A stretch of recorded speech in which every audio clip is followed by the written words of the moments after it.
Daniel was a young Hebrew man taken from Jerusalem when the Babylonians, led by King Nebuchadnezzar, conquered the city. He was one of several skilled and intelligent youths chosen to serve in the royal court of Babylon.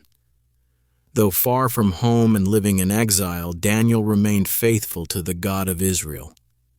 Over the years, because of his unwavering obedience and the wisdom God gave him, Daniel rose to high positions of authority in the kingdom.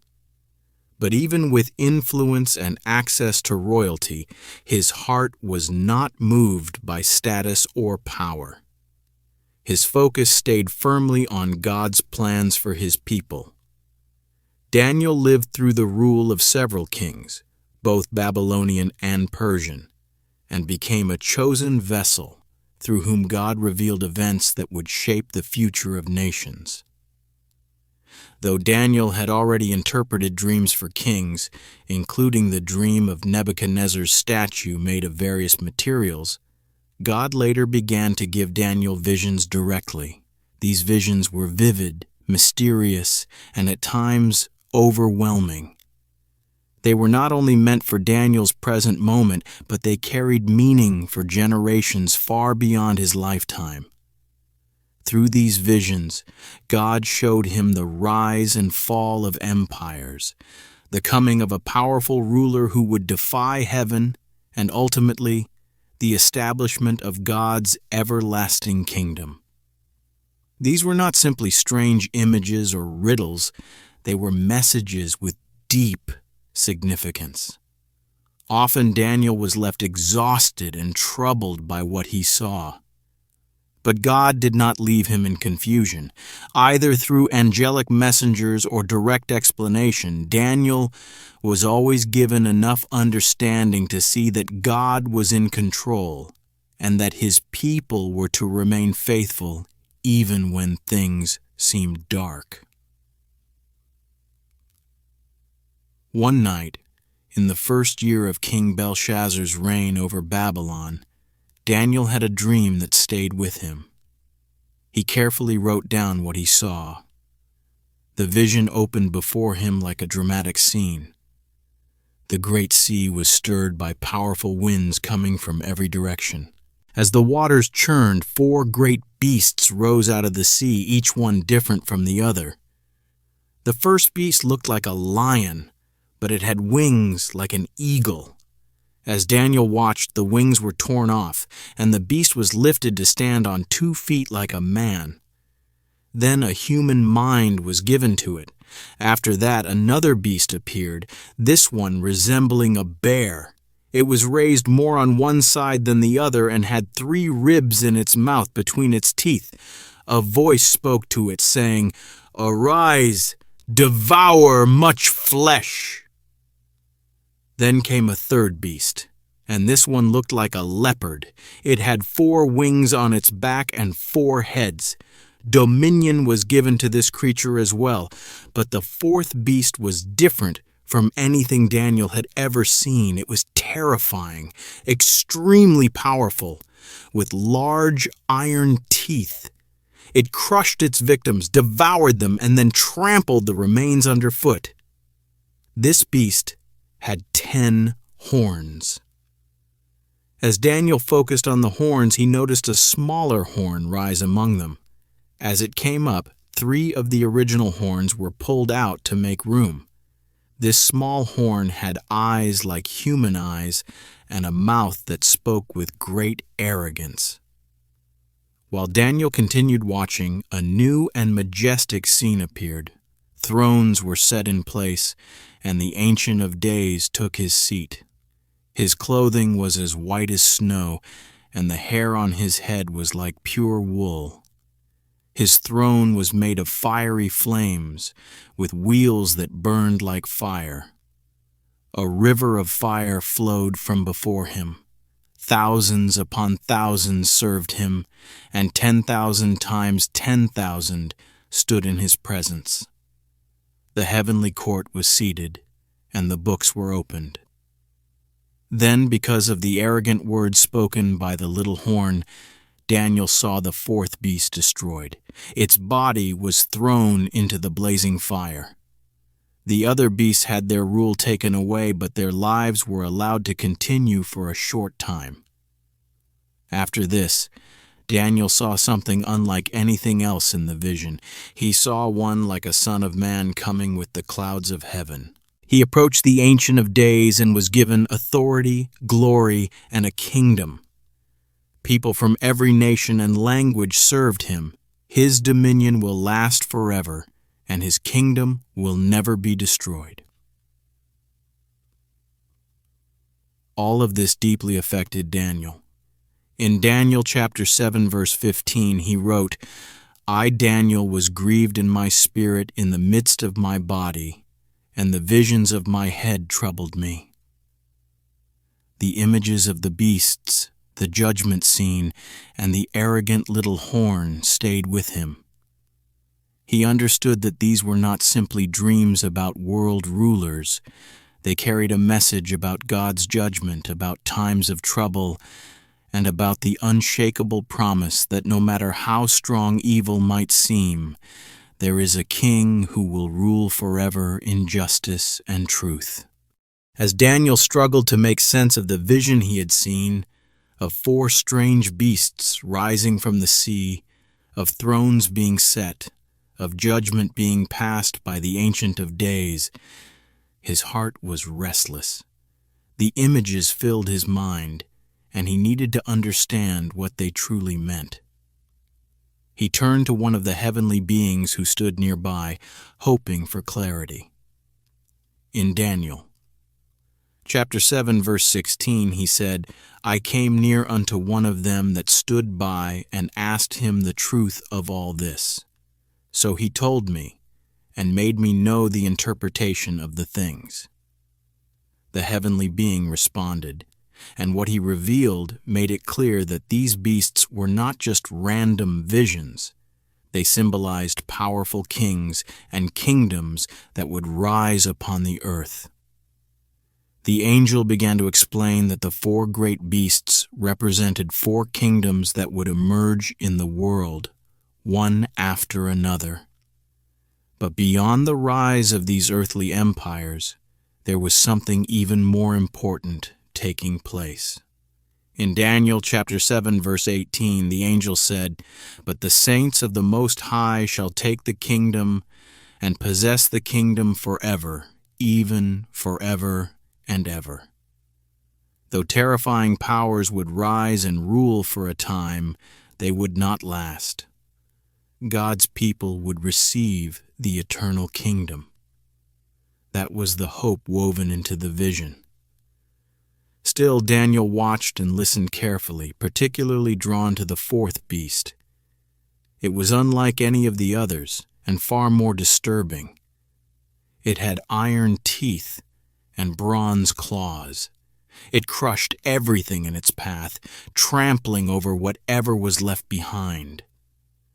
Daniel's attention was especially fixed on the 10 horns that came from this fourth beast. And even more than that, the small horn that came up afterward caught his eye. This new horn pushed out 3 of the previous ones and had eyes like a man and a mouth that spoke with great arrogance. It was clear this horn was at the center of great power and conflict. The angel continued. The 10 horns represented 10 kings who would rise from this final kingdom. Then another king would emerge, different from the rest. He would overthrow 3 of the 10 and take their place. This king, represented by the little horn, would speak words against the Most High. He would wear out the saints of God and try to change set times and laws. God's people would be handed over to him for some time. But this would not be the end. Judgment would come. In Daniel chapter 7, verse 26, it says, "But the judgment shall sit, and they shall take away his dominion, to consume and to destroy it unto the end." Afterward, the entire kingdom, Its rule and its authority would be handed over to the saints of the Most High. His kingdom would last forever, and all rulers and nations would serve and obey him. These words weighed heavily on Daniel. He had seen how powerful this final king would be, the way he would speak against God himself and cause suffering among God's people. Yet there was also the clear promise that God's rule would be final and eternal. Still, Daniel was shaken. He wrote in Daniel chapter 7, verse 28, "Hitherto is the end of the matter. As for me, Daniel, my cogitations much troubled me, and my countenance changed in me. But I kept the matter in my heart." Though the vision had ended, it did not leave him. He carried the images and the meaning with him in silence. Sometime later, during the 3rd year of King Belshazzar's reign, Daniel received another vision.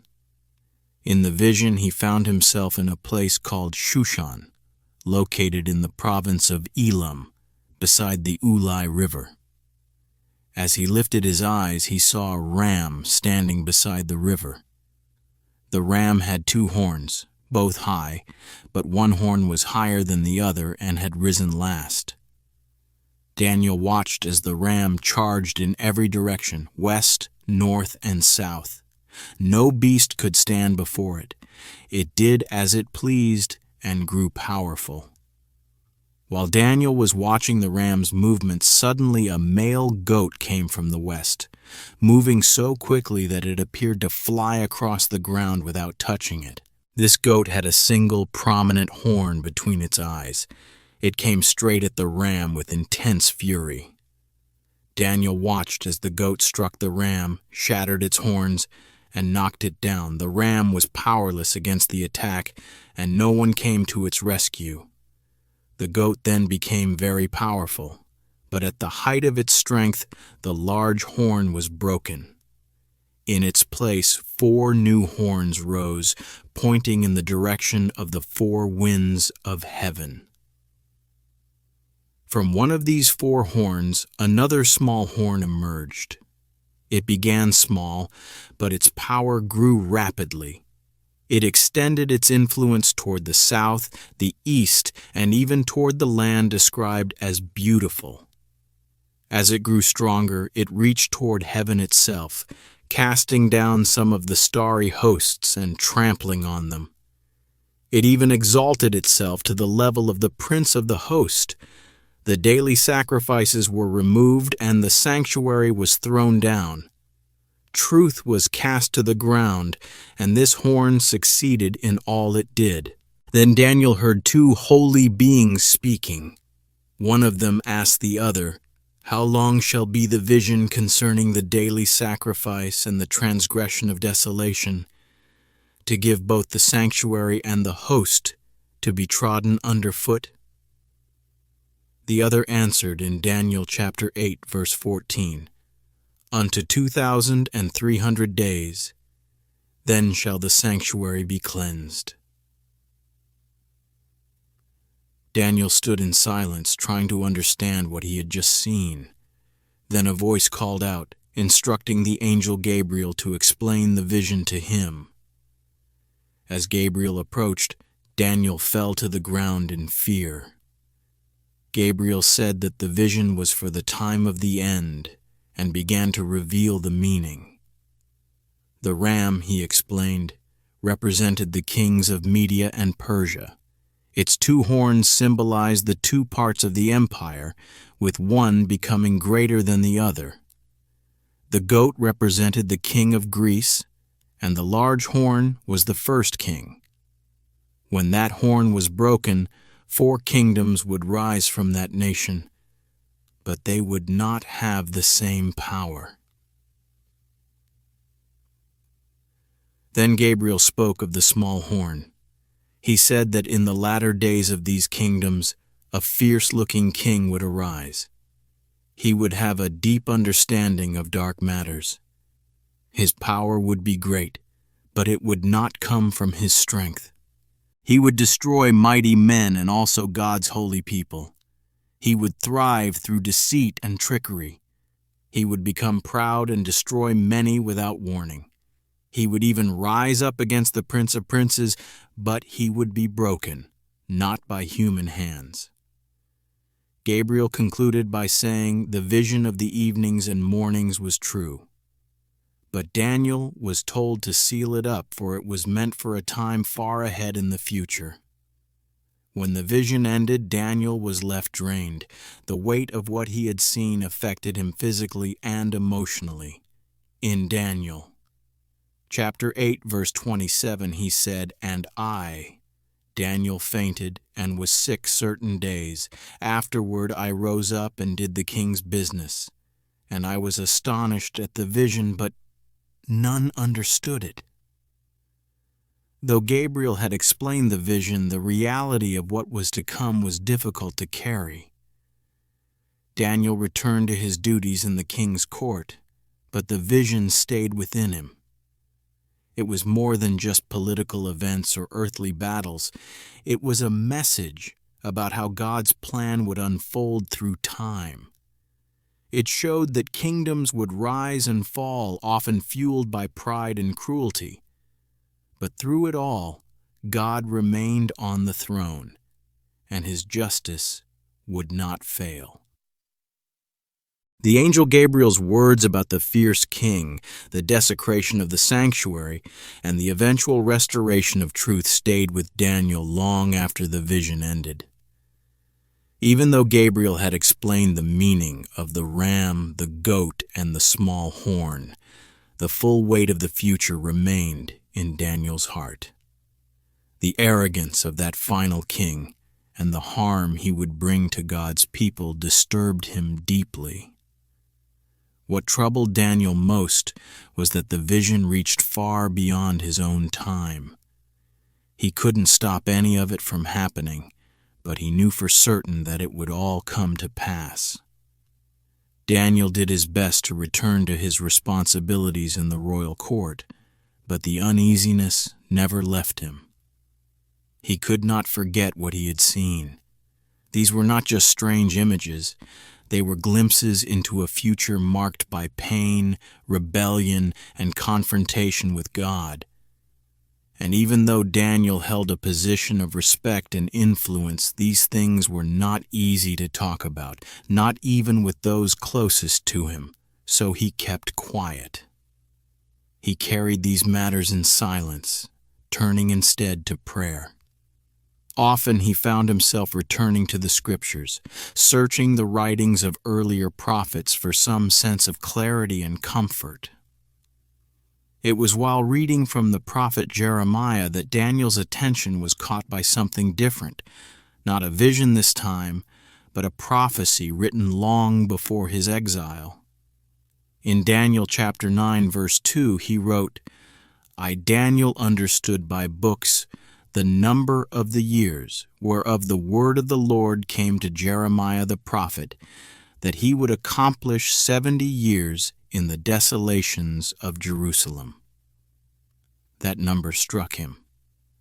Daniel realized that the 70 years Jeremiah had written about were nearing completion. The city had been in ruins. The temple had been destroyed. The people had lived in captivity for decades. Yet now, as the time spoken of was drawing close, Daniel did not celebrate. He did not assume that restoration would simply happen because the calendar said so. Instead, he turned to God with humility and a broken heart. Daniel began to fast and pray. He dressed in sackcloth, covered himself in ashes, and laid aside every comfort. His prayer was not for himself alone, but for all of Israel. He approached God with reverence and confession. He began by lifting God's greatness and his faithfulness. In Daniel chapter 9, verse 4, he said, "O Lord, the great and dreadful God, keeping the covenant and mercy to them that love him, and to them that keep his commandments." Then he openly confessed the sins of his people. "We have sinned and have committed iniquity and have done wickedly and have rebelled," he prayed. Daniel did not set himself apart from the guilt. Even though he had lived righteously, he used the word "we." He included himself in the confession. He asked for mercy, not because they deserved it, but because of God's great compassion. He reminded God how the prophets had been sent, how they had warned the people, and how those warnings had been ignored. "Neither have we hearkened unto thy servants the prophets," Daniel admitted. He knew that God had been right to allow Jerusalem to fall, but he also longed for restoration, not just of the city, but of the relationship between God and his people. He pleaded with God to look once again at his sanctuary, which was now desolate. In a heartfelt cry, he prayed, "O Lord, hear! O Lord, forgive! O Lord, hearken and do! Defer not! For thine own sake, O my God, for thy city and thy people are called by thy name."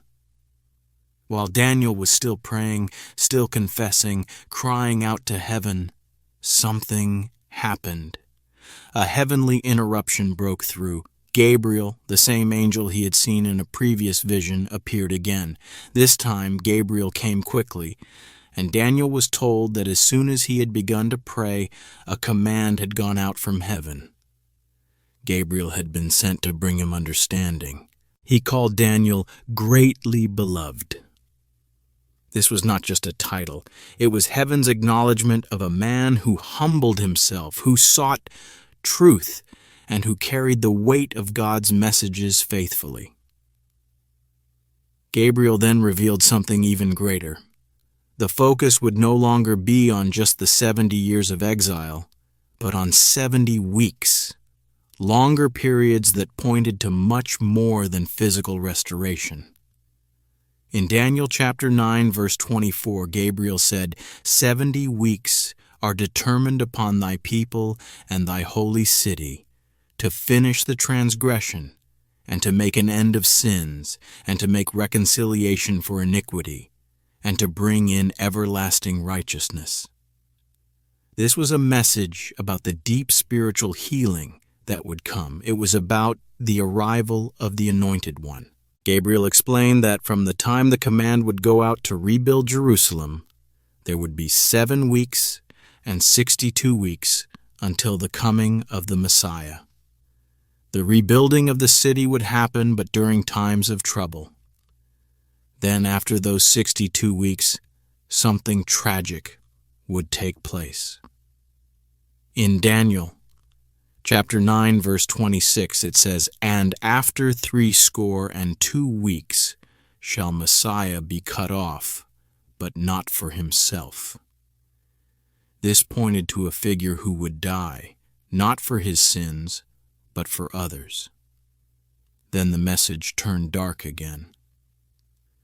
"The people of the prince that shall come shall destroy the city and the sanctuary," Gabriel said. Once again, war and desolation would follow. Gabriel also spoke of a future ruler who would make a covenant with many for 1 week. But halfway through that week, he would stop the sacrifices and bring something detestable into the temple. This final week would end with destruction being poured out upon the one who caused such ruin. Daniel didn't question these words. He didn't try to reason through them on his own. He simply received them. The vision was heavy and full, and Daniel allowed it to settle into his spirit just as it was given. After this message, no new vision came. There were no additional words. What followed was silence. But Daniel didn't slow down. He continued to live with purpose, continued to serve faithfully, and most importantly, continued to pray. He had witnessed kings rise and fall, but he never let go of God. The messages he received were not easy to carry, but he did not set them aside. He held them close. They shaped how he lived, how he prayed, and how he waited. Even in his old age, Daniel remained a man who sought God with urgency. The visions weren't meant to entertain or confuse him. They were holy messages, declarations of what God had planned. And Daniel honored them. He honored them by continuing to pray, continuing to fast, and continuing to trust. Even when he didn't understand all the details, even when the future looked painful, Daniel knew that God's plans would come to pass, and those who remained faithful would see his righteousness in the end. Daniel sat quietly with the message he had received from Gabriel, the one about the 70 weeks and the coming of the Anointed One. It wasn't easy to grasp. His heart was already heavy from the earlier visions, and now he was shown that even the restoration of Jerusalem would not bring an end to Israel's hardships. There was a much larger story unfolding, one that would include the suffering of a promised Messiah, the destruction of the sanctuary once more, and the rise of a ruler who would bring great desolation. Even so, Daniel did not turn away. He kept seeking God, even when the weight of the message felt too much for one man to carry. He accepted the responsibility of receiving what was revealed to him, and though it pressed heavily on his soul, he did not walk away. Years passed. In the 3rd year of Cyrus, king of Persia, Daniel received another word from the Lord.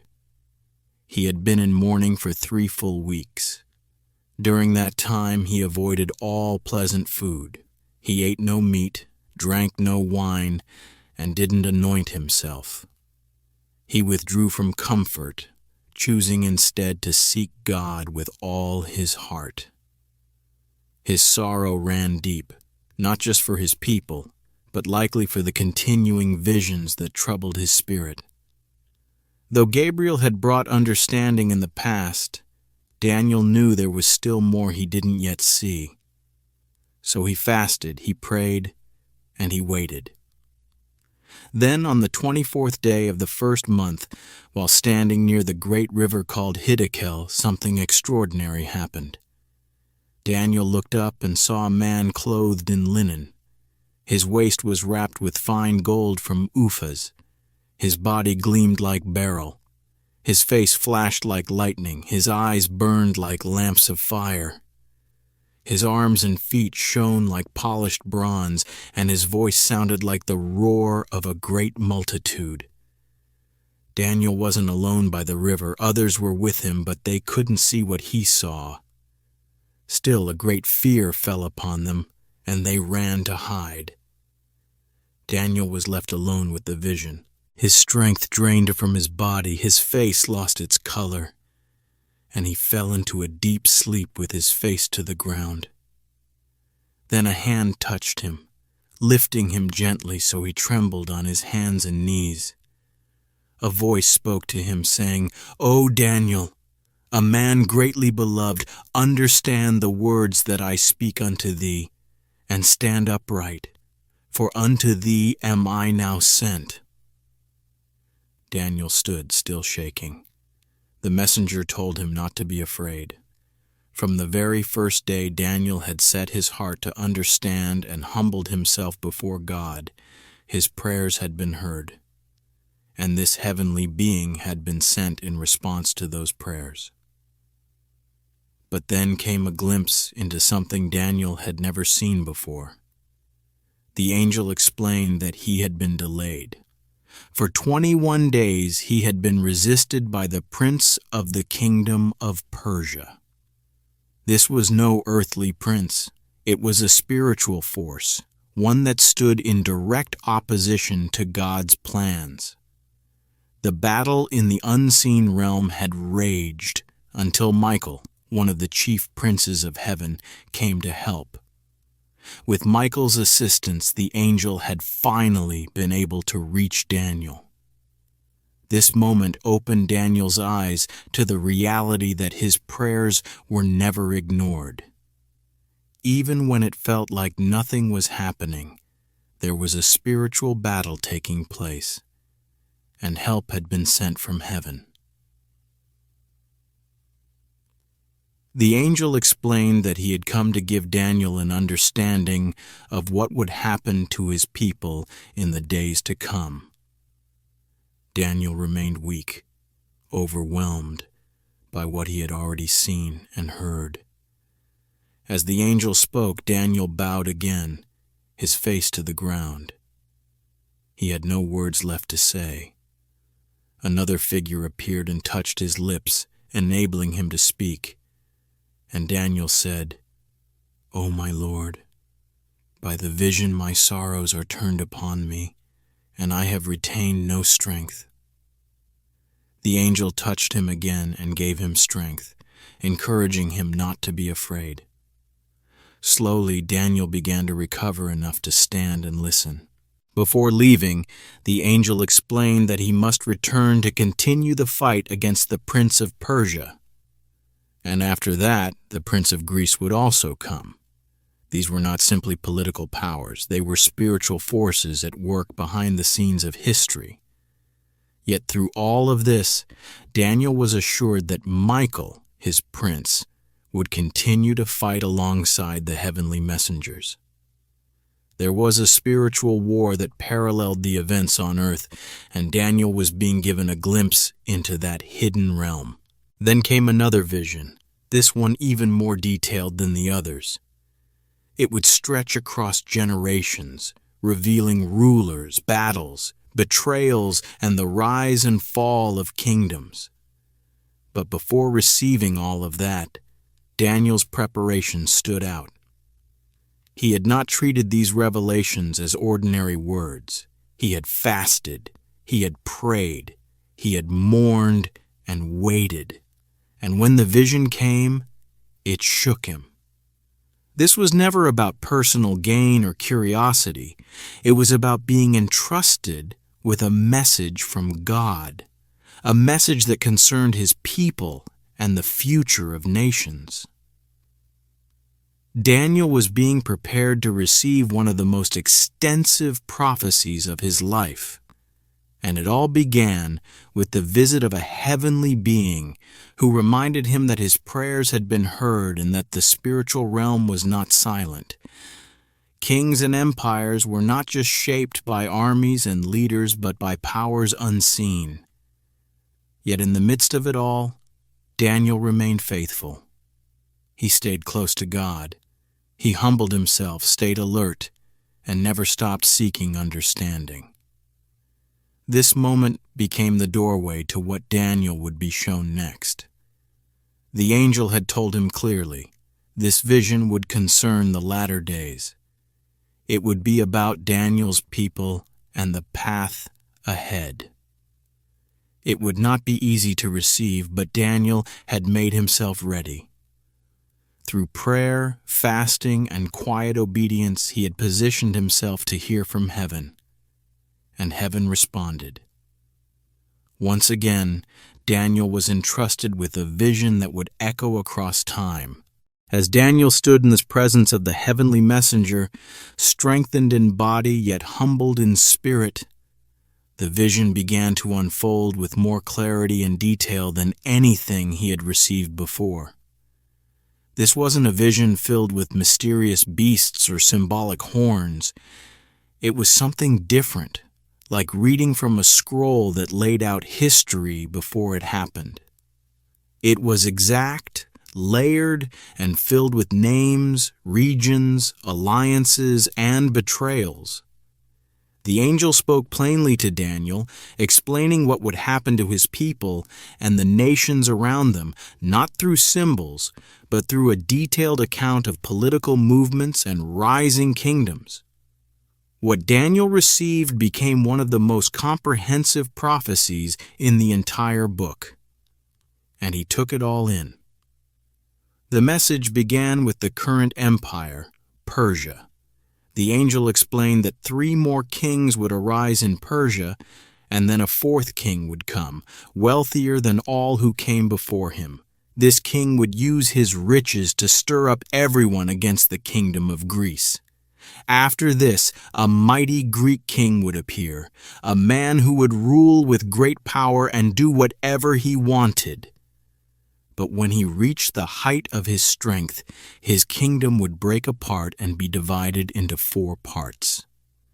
These pieces of his empire wouldn't go to his descendants, and none of them would hold the same power he once had. This pointed to what would happen after the death of Alexander the Great. His empire would be split among his generals, and this division would be the beginning of many conflicts still to come. The angel then turned Daniel's attention to an ongoing struggle between 2 regions, the king of the south and the king of the north. These rulers represented the powers in Egypt and Syria. Their conflict would stretch across generations, marked by battles, uneasy alliances, broken promises, and constant shifts in power. At one point, a southern king would send his daughter to marry the northern king to create peace. But the union would fail. She would be betrayed, and someone from her family line would rise to seek revenge. Armies would march. Fortresses would fall. Over time, power would swing back and forth between these northern and southern kingdoms. What Daniel heard was like a timeline of war. The angel spoke of kings who would steal idols and treasures from Egypt, kings who would attack and retreat, and others who would come again with even greater force. This wasn't just a story of war. It was filled with the emotions that drove men to fight: pride, anger, and the thirst for control. Even some from among Daniel's people would rise during these times, hoping to fulfill the prophecy. But they would not succeed. They too would fall. Then came a shift in the message. A contemptible man would rise. He wouldn't be given royal honor, but he would gain control through deception and flattery. Powerful armies would be defeated before him. He would lie at the table with other leaders, break promises, and move through nations with cunning and cruelty. He would disregard the faith of his ancestors, and instead, he would worship a god of fortresses, a foreign god unknown to his fathers. Those who followed him would be rewarded with wealth and land. He would not only conquer, he would reshape the world around him by giving power to those who praised him. This part of the vision marked a new kind of danger, not just political domination, but direct rebellion against God and the Holy Covenant. The vision became more intense. This ruler would grow bolder. He would rise against the Prince of Princes. He would invade the beautiful land of Israel, and many would fall before him. He would enter the temple, desecrate it, and bring an end to the daily sacrifices. Yet in the middle of all this darkness, there was a glimpse of light.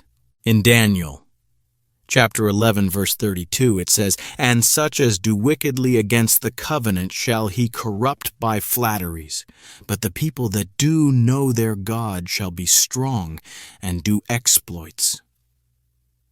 There would be those who stood firm, people who knew their God, who would resist, who would act with courage. They would teach others, even as they were hunted down. Many of them would suffer. Some would die by sword and fire. Others would be imprisoned. But through it all, they would be refined, strengthened, and made pure. The angel continued. This arrogant ruler would continue to exalt himself. He would speak against God, challenge every form of worship, and declaim greatness above all. And for a time, he would succeed. He would gain favor, and grow stronger, dividing land among those loyal to him. But peace would never follow his path. Near the end of his rule, the king of the south would once again rise against him, and the king of the north would respond with overwhelming force, bringing chariots, horsemen, and great ships. He would move through many lands, including Israel, and destroy everything in his way. Yet he would begin to face threats from the east and the north. These reports would trouble him, and in fury he would lash out to destroy and defeat as many as possible. He would then make his final stand, setting up his royal tents between the seas and the holy mountain. But even there, where he felt most secure, his end would come. In Daniel chapter 11, verse 45, it says, "Yet he shall come to his end, and none shall help him." No one would be able to save him. He would fall, alone, unsupported, and without escape. This vision wasn't just about one evil ruler. It was a sweeping account of human history, kingdoms clashing, people suffering, and moments of great cruelty and resistance. Daniel was shown that even in these moments, God had not turned away. While evil played out through battles and betrayal, there were still people who stood their ground, who clung to truth, and who endured hardship with faith. The angel's message opened Daniel's eyes to something greater, that behind every kingdom, every alliance, and every war, spiritual forces were at work. Heaven saw it all, and nothing was hidden. Daniel wasn't told to stop these things from happening.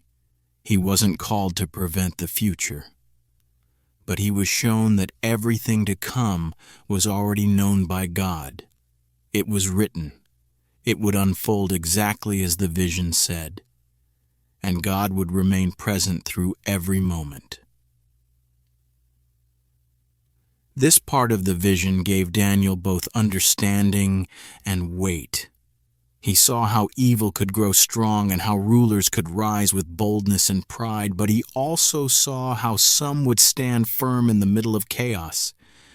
These were the ones who knew their God. They would not bow. They would not be silenced. Though they would suffer, they would not be forgotten. The enemy would rise high. He would speak loudly. He would build his own kingdom. But he would fall. No one would save him.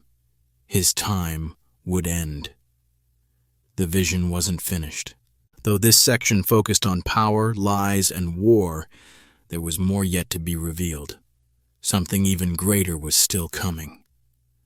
For now, Daniel stood still, listening, writing, and waiting. He knew that the God who revealed all these things was also the one who would bring them to completion in his time. Daniel stood quietly, still in the presence of the heavenly messenger. He had listened to every word, absorbing a vision that had taken him through the rise and fall of kings, empires, and a ruler who would set himself against God.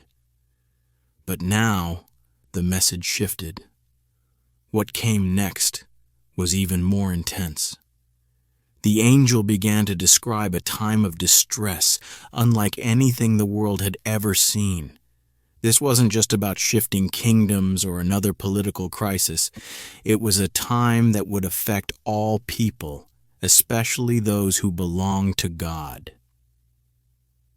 Daniel was told that during this time of overwhelming trouble, the archangel Michael would arise. Michael was described as the great prince who stood watch over Daniel's people. His appearance meant that protection would be present, but also that the danger would be greater than ever. In Daniel chapter 12, verse 1, it says, "And at that time shall Michael stand up, the great prince which standeth for the children of thy people. And there shall be a time of trouble, such as never was, since there was a nation even to that same time. It would be a time of shaking and uncertainty, but there was a promise woven in. Those whose names were written in the book would be delivered. The angel's message deepened, moving into something Daniel had never been shown so clearly before: the resurrection. In Daniel, chapter 12, verse 2, he heard, "And many of them that sleep in the dust of the earth shall awake, some to everlasting life, and some to shame and everlasting contempt." This was not a vague hope. It was a clear moment of awakening after death. But it was not the same outcome for everyone. Some would rise to unending life, while others would rise to face judgment. It was a message of hope and a reminder that every choice made in life would carry eternal weight. Then the angel spoke of a certain kind of people, those who had chosen wisdom and righteousness. In Daniel chapter 12, verse 3, he said, "And they that be wise shall shine as the brightness of the firmament, and they that turn many to righteousness as the stars forever and ever." These weren't powerful kings or warriors.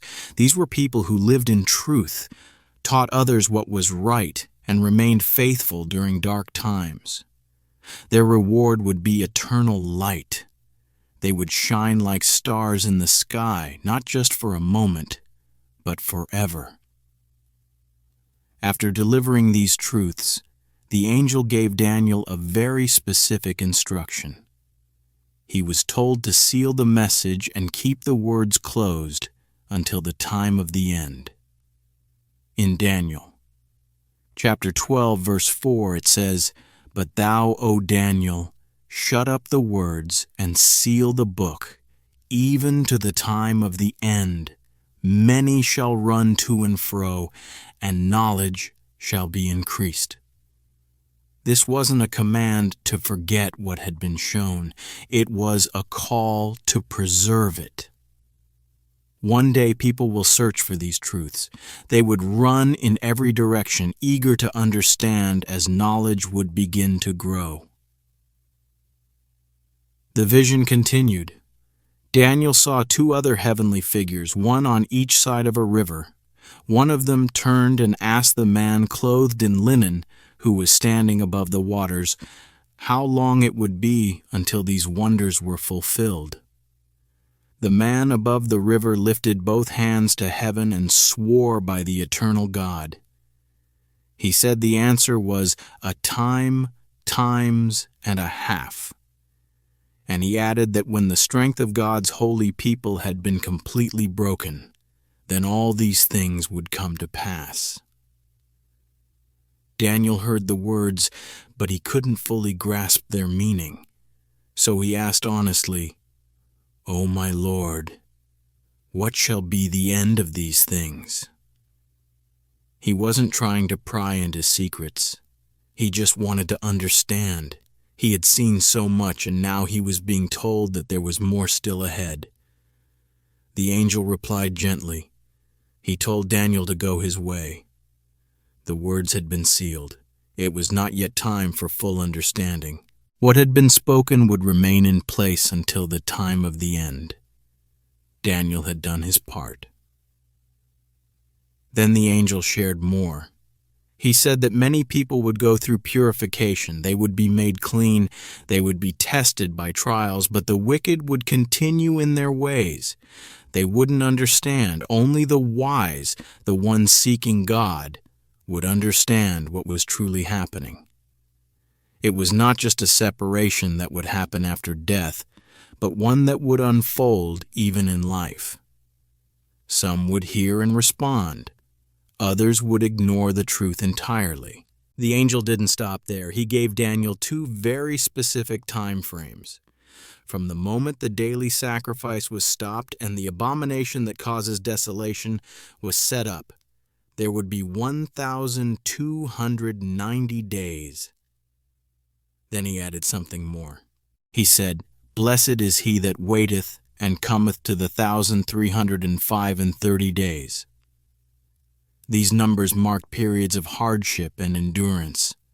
The full meaning wasn't given to Daniel, but the message was clear. Those who waited patiently through the trial would be blessed in the end. Then came the final words, the last instruction Daniel would ever receive. In Daniel, chapter 12, verse 13, the angel said, "But go thou thy way till the end be, for thou shalt rest, and stand in thy lot at the end of the days." After all the visions, after every message, after years of prayer, fasting, and revelation, Daniel was told to rest. His time would come to an end. He would die and be at peace. But that was not the end of his story. He would rise again. He would take his place when the end finally came. This last word was not about kings or wars. It wasn't about timelines or kingdoms rising and falling. It was about Daniel himself. It was about hope. God had not only shown Daniel what would happen to the world, he had also shown him what would happen to him. After everything Daniel had carried, the fear, the confusion, the glory, and the burden, he could now rest. He had been faithful. He had obeyed. And when the final day arrived, Daniel would stand again, not as a servant of empires, but as a citizen of God's eternal kingdom.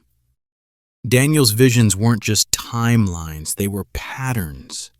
God allowed kingdoms to rise, and he allowed them to fall.